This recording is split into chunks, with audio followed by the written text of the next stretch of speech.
Greetings. Hey, it's Damian Mason. Thank you for joining us here on the Business of Agriculture podcast. As you know, brought to you by me, Damian Mason, and with great guests and interesting topics every week.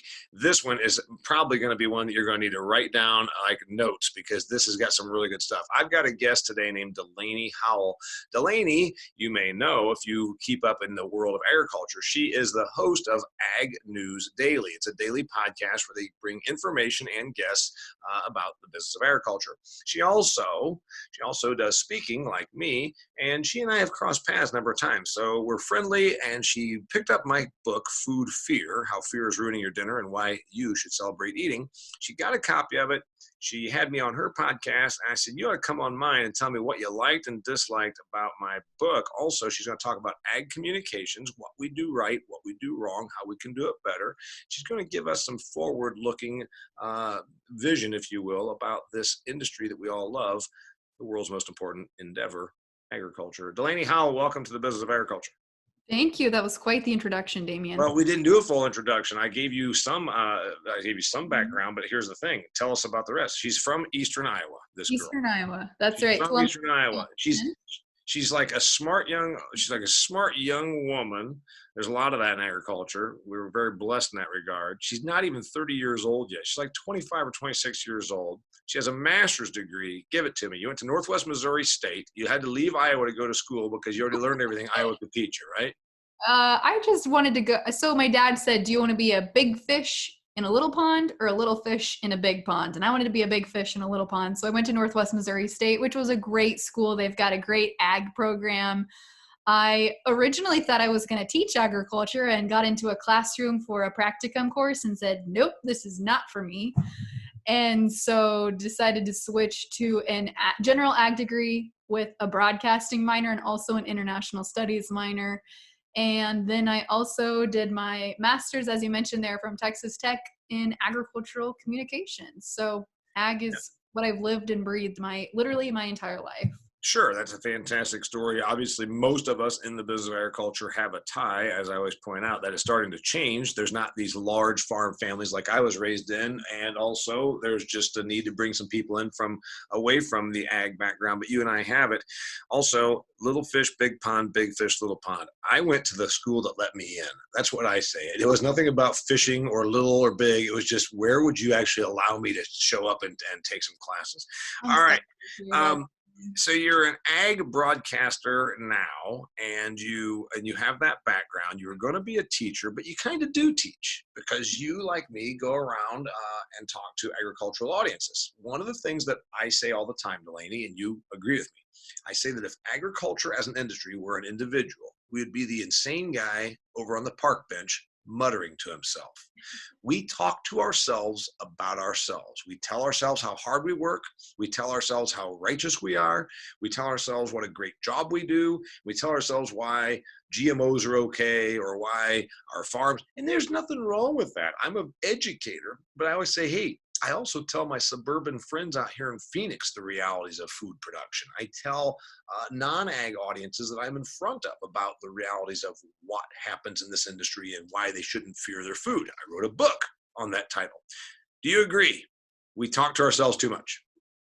Yeah, that's an interesting way to put it, but I do agree. But I think we kind of have to at the same time because we feel like there are all these people that are coming against us, coming against agriculture. And I don't think that that's necessarily the case. I think they're just the loudest voices that unfortunately we hear because it's like 5% of the population is vegan or vegetarian or whatever, as you mentioned in your book, but they're just the loudest voices. They're the noisiest people that are polluting what we think about agriculture. The truth is, from the activist groups, the humane societies of the United States, the PETAs of the world, the environmental working group, the groups that generally make their fundraising off of demonizing and villainizing agriculture, they're not even 5%. They're in general like less than 1%, but they are very loud voices, and they do an amazing public relations job, Delaney. They convince the world that they are a more mainstream group than they really are.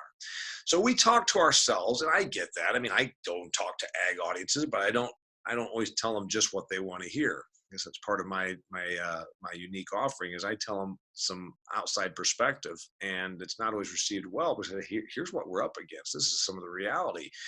Um, what are we doing wrong when it comes to communicating? You're a professional communicator. You have a master's degree. You're a broadcaster. What are we doing wrong? I mean, I think you hit the nail on the head in your book when you say that consumers don't care about science.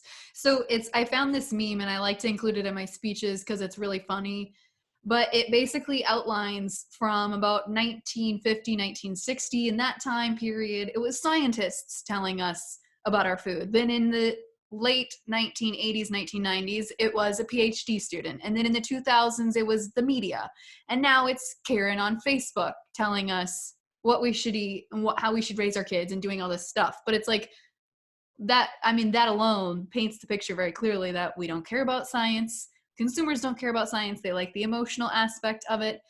And even just like getting into the millennial generation, which yes, I am a part of, but we're a generation that demands instant gratification. We don't want to learn about the science behind it. And so I think that that's part of the reason that we're struggling to communicate this. But then the other piece of that, I think, is why should they care about their food? Like, why do we expect them to care? And so I think the story needs to be changed to thanking them that they're even eating or supporting animal agriculture. I know that sounds really silly, but when we live in this era of what I call the spoiled American consumer, when you literally could put anything on your plate that you could possibly imagine, we should be thanking them that they're choosing to pick animal protein or corn or soybeans or whatever to put that on their plate. Yeah, this is a theme that my listeners have heard before because, again, this goes a little against the grain. I'm probably have angered a few of the folks in our industry when I say, let's get past this bullshit of thank a farmer. Thank a farmer, thank a farmer, thank a farmer. Like, well, you know what? I just went and took stuff to the cleaners because I was traveling. You know what? I looked at their hours. The cleaners that I take my shirts to, they are in there, I believe, at 68 hours per week. So should I thank them? Oh, farmers work all day and all night. Bullshit. You know what? If you're a livestock producer, maybe. If you're a grain farmer, come on, let's be honest here. There's a reason why you have off-farm jobs. Should I thank the dry cleaner? What about the person that's working at the little diner that is in there getting $2.29 an hour plus tips and is having to work, a 50-hour week?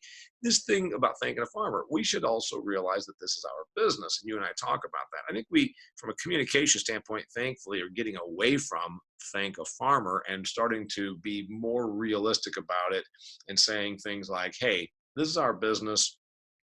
We will produce whatever you want. And that's something I've been advocating for a long time. We can produce whatever you want. Just give us enough notice and don't regulate the heck out of us. That's where I think we can go with this. What about the book Food Fear?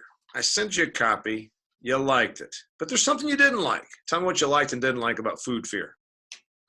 Well, I think that you did a lot of things well. You told both sides of the story. I think you appeal to both audiences, both the ag audience and the consumer side of the audience. But I didn't see a lot of connection. And this is just a problem I've had with agriculture in general. You didn't make the connection of like, why is it an us versus them mentality? Because I think that agriculture takes that mentality a lot. Like, well, it's the farmers versus the consumers, but hello, we are consumers too. And I think that mentality divides us even further. So I would say that's one critique of the book. But you know what else? You're right about that. And I do actually do a big point about us generally not understanding the activist groups.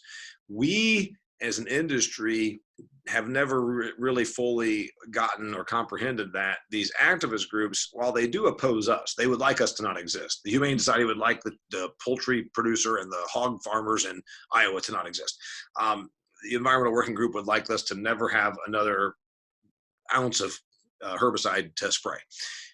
But what we kind of lose sight of is these are fundraising organizations. Oh yeah. And if we would do a better job, Delaney, of saying, hey, it's us against them, and here's how we fight them, that would be better. And say the consumer really should go after those groups, not us.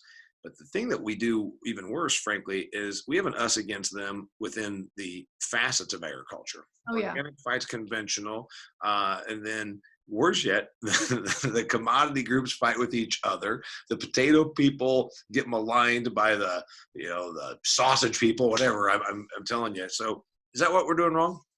Yeah, absolutely. I mean, to look at the commodity organizations, it's like the soybean association is fighting against the corn growers, or the pork producers are fighting against the cattlemen's association. Like, why are we not working together? Because we shouldn't be having an us versus them mentality in agriculture. We're a dwindling population. We're like 1 million people, I think, is like the number of farms. So why are we fighting amongst ourselves when we have 326 million other people that live in the United States that need to have some education? Like, quit fighting with each other. That makes absolutely no sense. Incidentally, it's 2,040,000 farms, according to Okay. the Census of Agriculture, and it's 3.4 million farmers.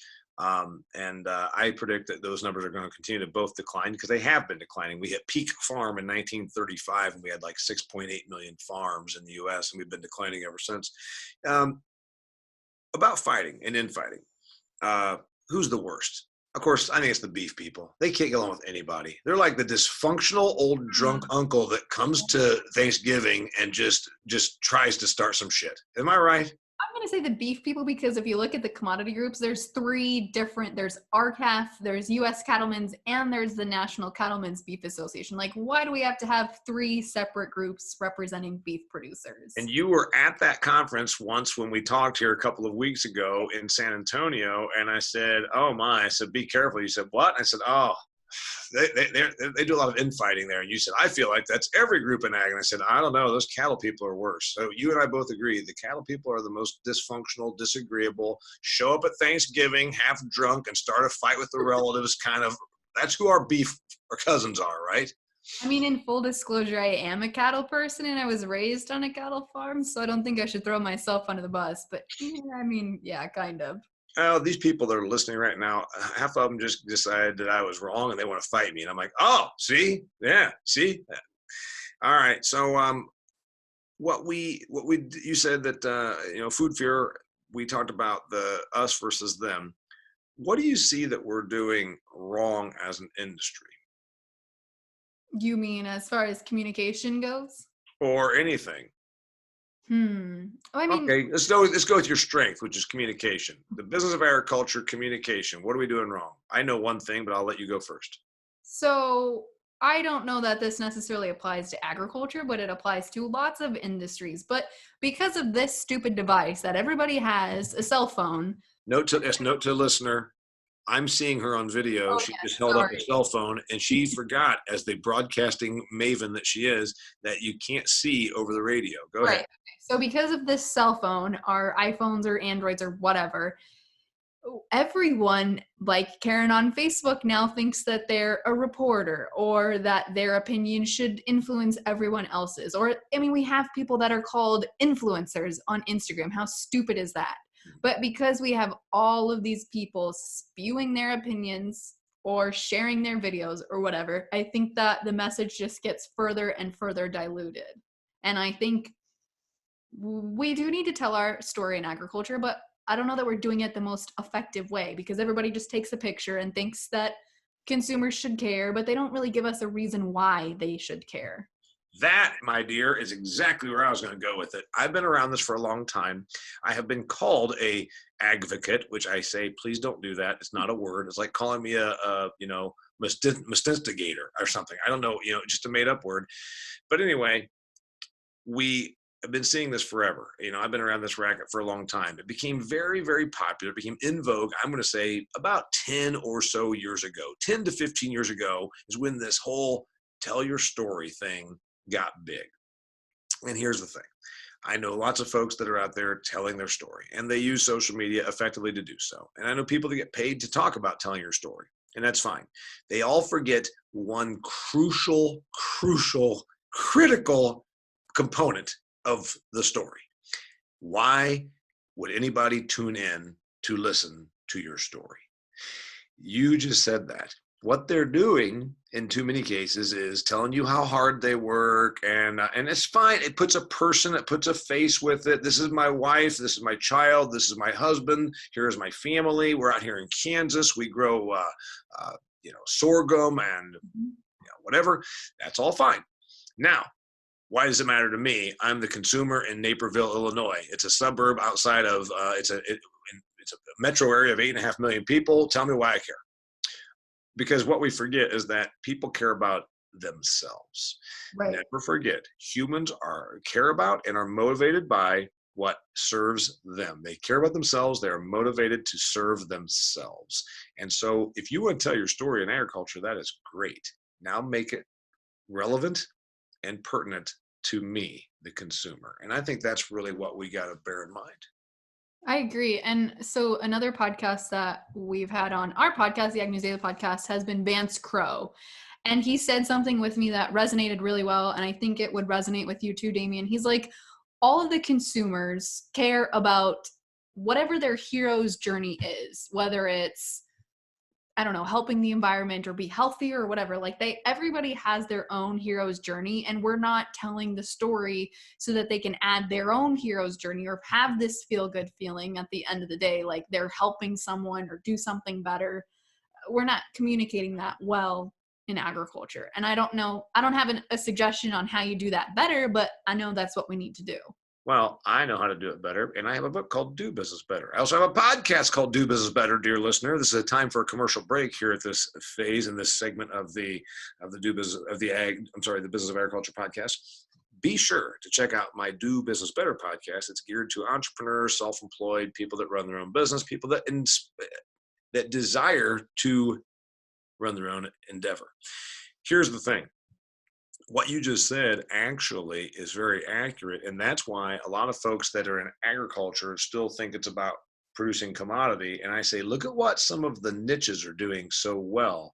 They are doing the hero's journey. They are saying, when you come to Whole Foods and you buy this number 3, because remember, in the meat counter at Whole Foods, they do, this is the highest ranked because it's cage-free, antibiotic-free, and by buying this, you're supporting a small antibiotic-free, pasture-raised pork producer.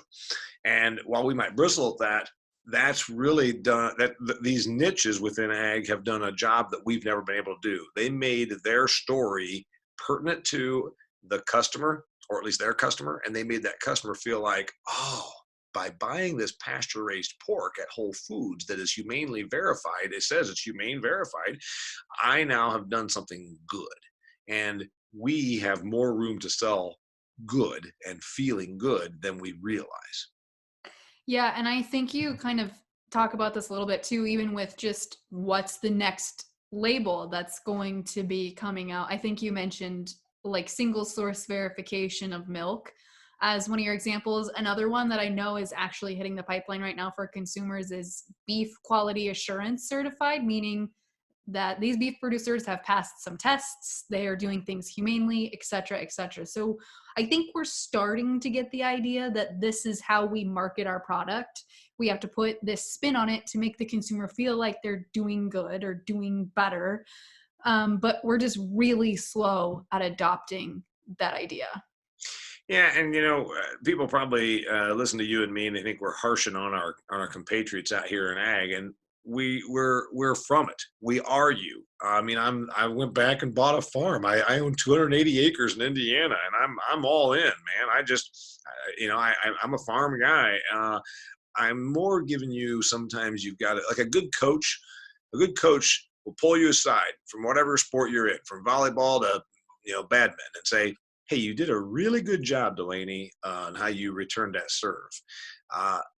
Here's what you did wrong. During the volley, A, B, and C. That's how I look at it with agriculture. I'm close enough to it, but I'm also far enough removed from it that I can say, hey, you know what? We're killing it in terms of our productivity. We're killing it in terms of our using less resources to make a product.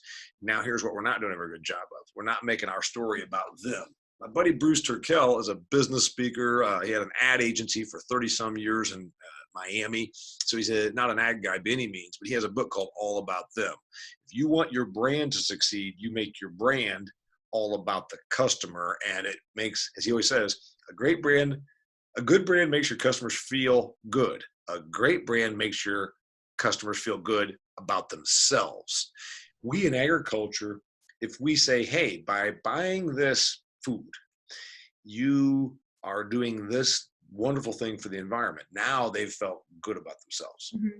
Absolutely. And I want to agree, or I want to reiterate that we're not bashing agriculture, but like, I just feel so passionately about it. I'm not going to use the word advocate, but I just feel very passionate about this industry, and we're a dwindling group of people.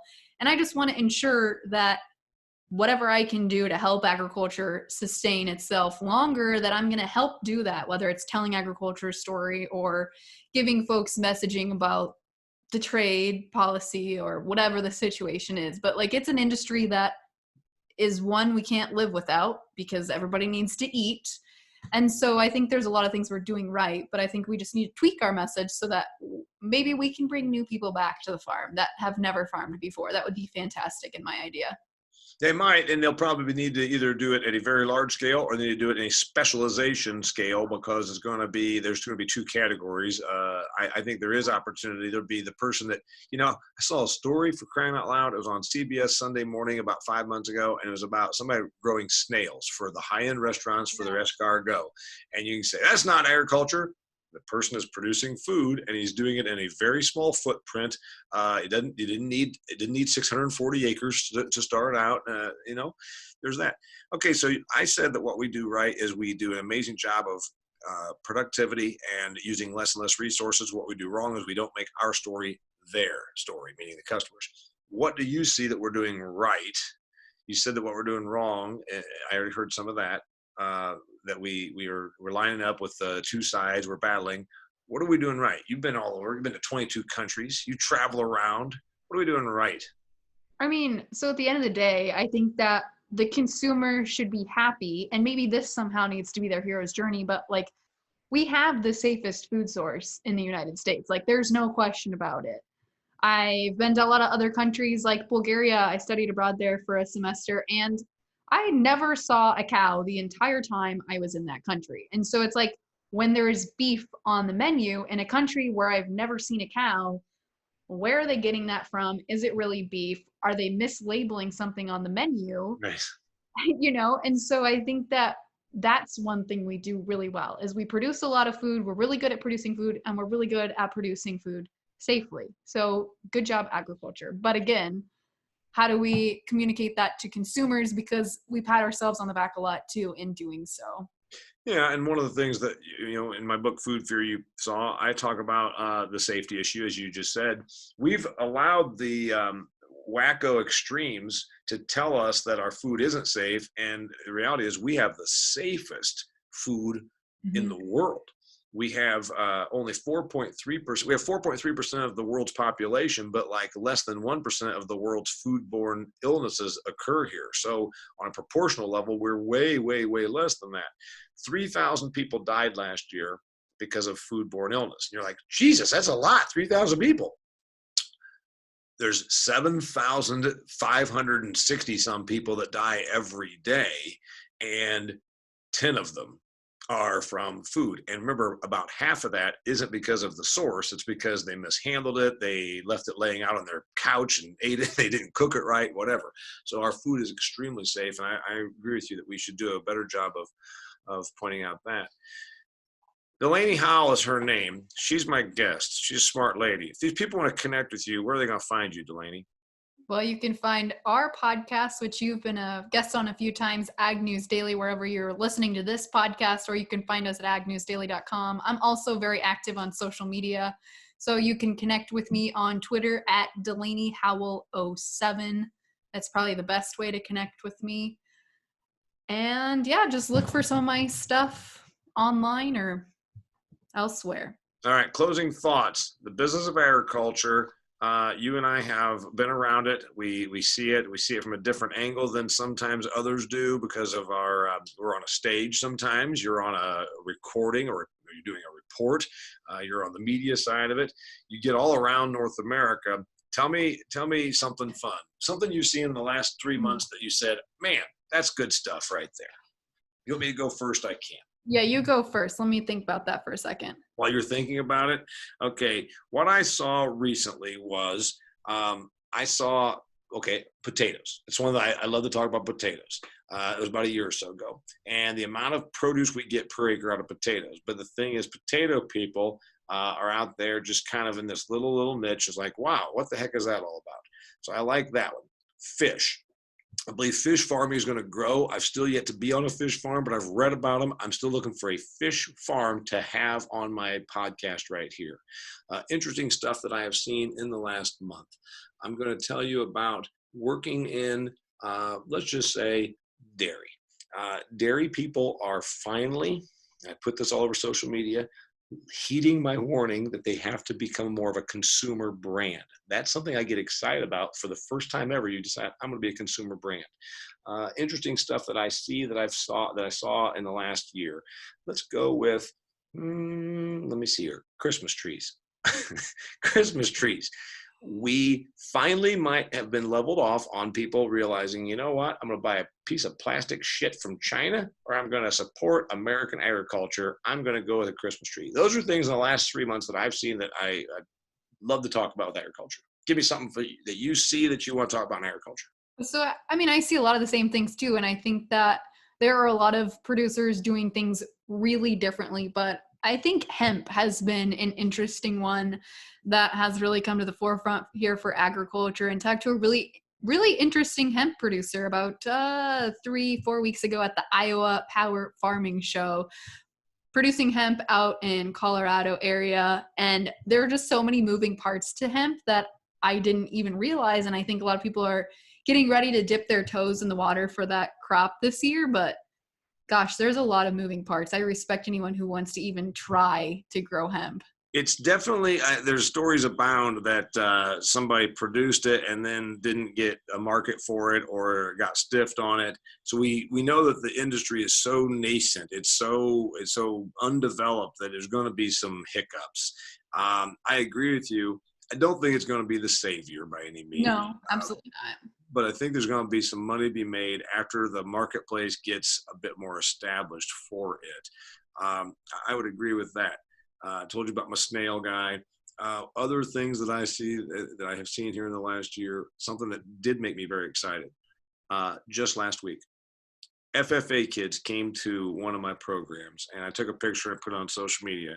And I think we're still doing a really good thing in this business where we take our young people and they have to learn how to judge. And judge doesn't mean judging other people, doesn't mean being judgmental.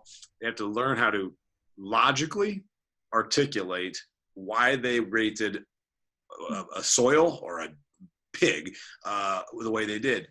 When these young people that are 16 years old come up and shake my hand after a program where I'm sure a lot of 16-year-old kids would be intimidated, I think that we're doing something really well. And I felt so good about that. I always give them free crap and I say, thanks a lot. And I remember once I was like at a Chicago airport or something, they're doing a gig in Spokane. The FFA kids were there and I said, are you going to lunch after this? Because you got to go back to school. Yeah. So I went to the instructor and said, can I buy their lunch for them? I think that we're doing a heck of a good thing there with our young people in agriculture. So I'm excited about that. So there's something else. What else do you see? Come on, one more. I think just the amount of diversification that we're finally starting, whether it's hemp or snails. I met a woman a couple weeks ago who grew up on a very traditional farm and now has started a brand called Jiminy Crickets, where she's growing crickets and are basically employing other farmers to grow crickets for her that serve as a protein market, an alternative protein source. So I think that agriculture has never been savvier. I think that a lot of people are seeing the writing on the wall, seeing that consumer choices are changing and are making adjustments on their farm accordingly. Yeah, it's nice that we're in a place where there's some experimentation, like the hemp, and also there's the open-mindedness to say, all right, maybe it is time to make the switch. That's fantastic. Her name's Delaney Howell. She told you how to get a hold of her. My name's Damian Mason. Pick up your copy of Food Fear at DamianMason.com. It's in hardcover. It's an audiobook. It's also as an ebook. So you can get it any which way you want. Makes a great gift. Wait a minute. Gift. It's not Christmas. Come on, people. You just missed Valentine. Easter is coming up. And who doesn't want a copy of Food Fear for St. Patrick's Day, for crying out loud? Am I right, Delaney? Absolutely. Drink your green beer and read Food Fear. Closing thoughts. Agriculture has a bright future ahead as long as we're the ones controlling the message. I love it. Till next time. Thanks for being here, Delaney. Thanks for having me. It's the business of agriculture.